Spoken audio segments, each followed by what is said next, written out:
Let's see how to fix this missing DLL problem in just 3 steps.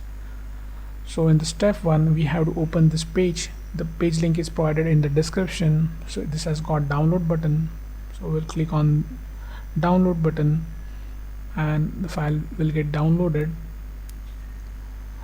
We have to save this file somewhere.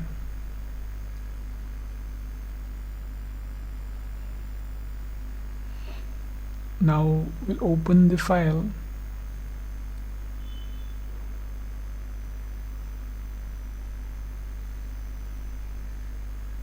Now we have to copy this file. Right click on it and select copy. Then we'll move to the next step.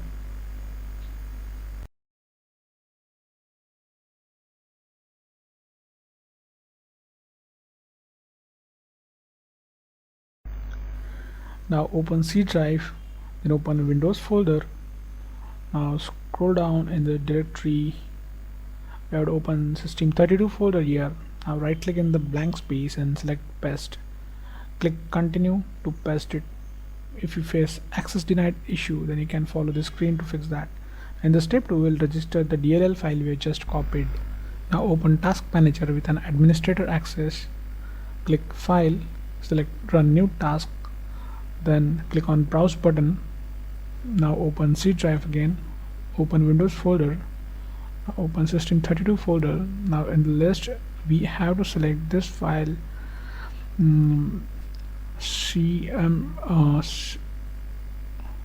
cmd.exe. click OK, select this checkbox and click OK. Now this will open in administrator mode.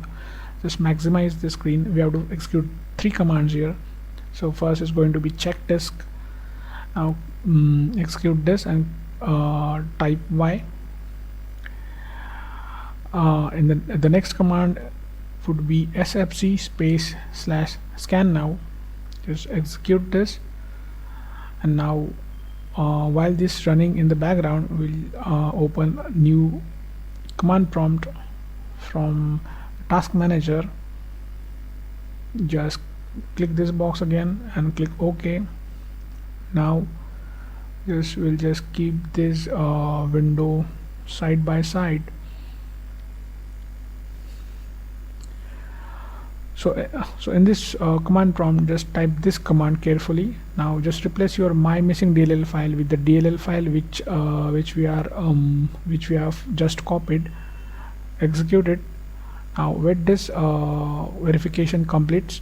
Now after everything is done, click start menu and restart it. So before you restart, just hit like the video.